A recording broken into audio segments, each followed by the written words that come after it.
New year, new me, I say. As I overtake the body of my next host.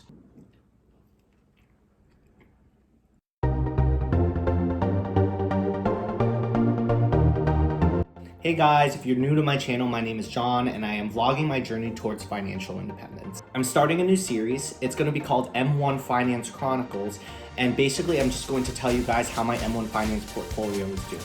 Now, as a disclaimer, I am not a financial advisor.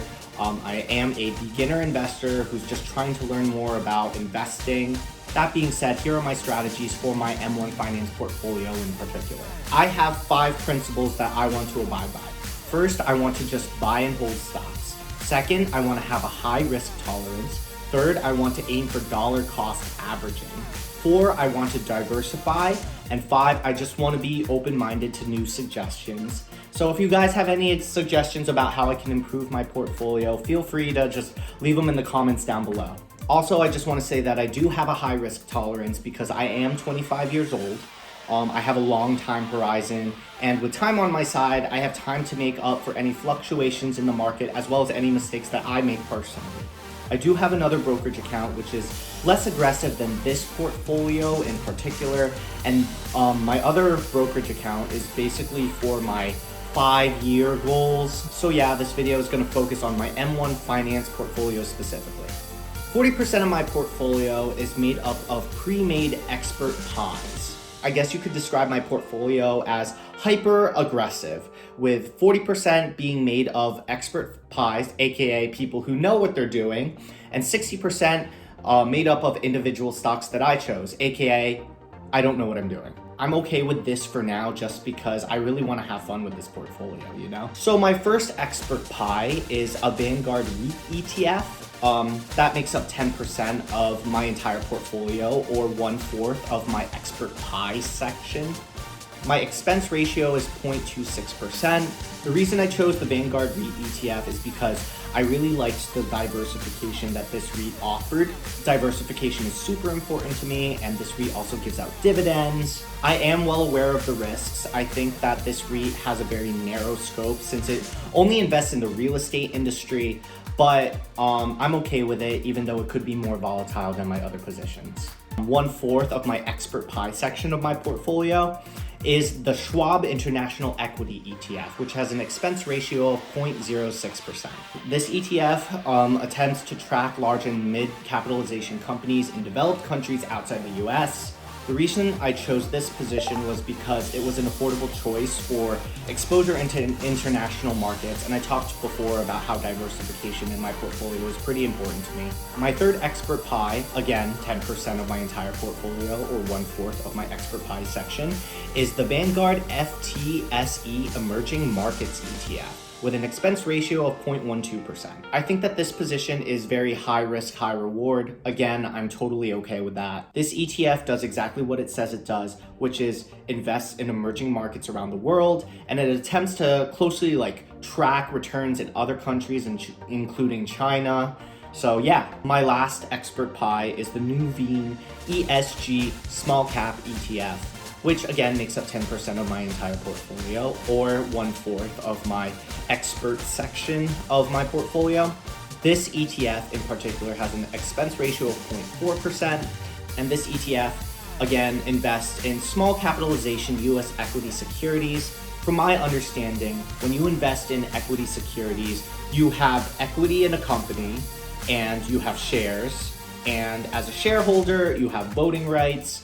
And when companies need money, they basically raise capital by issuing shares, right? And stocks.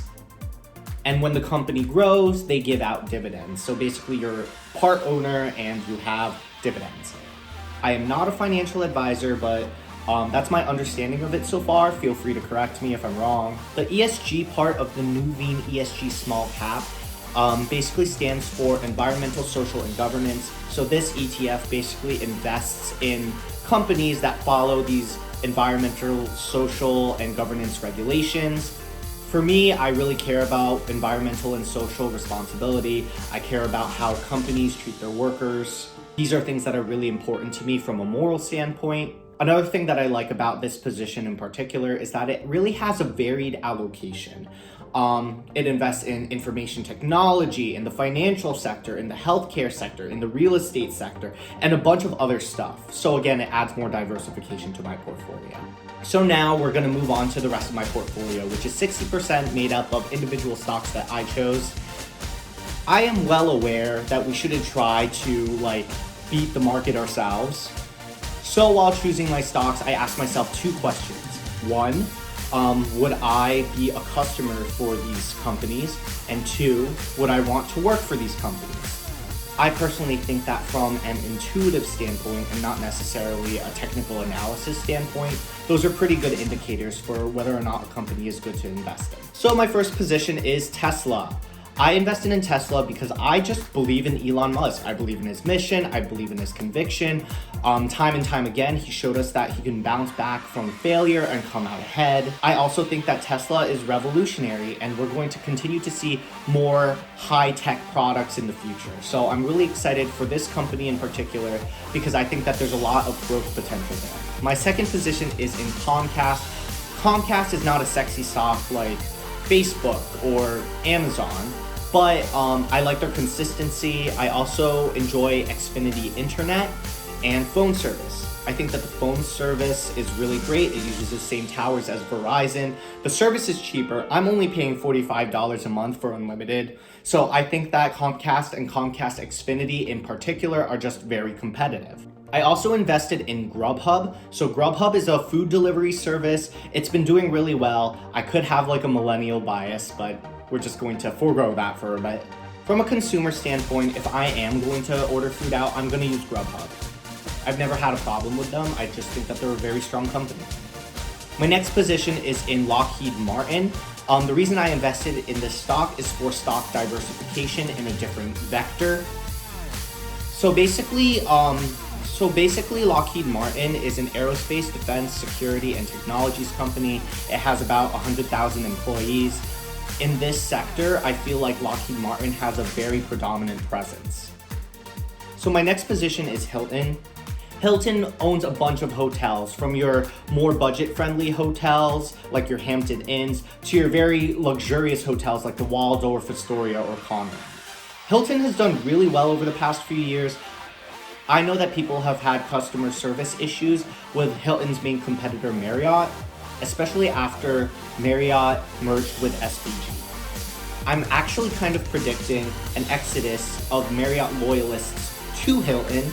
I also think that Hilton will do really well just given the fact that their luxury credit card, the Hilton Honors Aspire, is just simply more competitive than what Marriott, Hyatt, or IHG have to offer. My next stock is in American Express.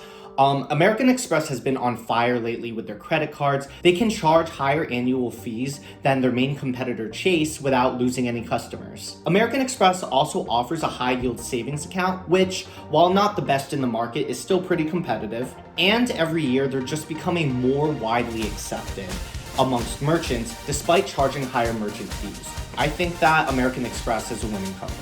My next stock is in Starbucks. I think this is self-explanatory. We will all be ruled by overpriced coffee one day. It's inevitable. Plus, I feel less guilty getting my venti mocha latte if I have stock in Starbucks. My next position is in Delta Airlines. Delta is one of the main domestic airlines, and it has a great mileage program, which is Sky Miles. And now in 2020, Delta is offering Centurion Lounge access to their Delta Reserve card holders, which I think is a power move that distinguishes it amongst all the other domestic airlines. My next stock in this portfolio is actually Disney. Like Starbucks, we will all be ruled by Disney one day. Disney owns such a large portion of the media, and Disney Plus is just crushing Netflix. It's just demolishing it. Let's be real. Also, have you seen the new Mulan trailer? Because it just blows my mind. Enough said. And my last stock that I have is Lyft. Lyft is a ride-sharing service that has just become increasingly competitive. It has over 6 million users, while its main competitor Uber has less than them. I believe that Lyft is going to be the dominant ride-sharing service in the future. So yeah, guys, that's basically what my M1 Finance portfolio looks like right now in the beginning of 2020. I don't have that much money invested into it, but that might change. So yeah, if you guys have any comments, suggestions, ways that I can improve my portfolio, Just let me know in the comments down below once again. So yeah, stay tuned for episode 2. Bye guys.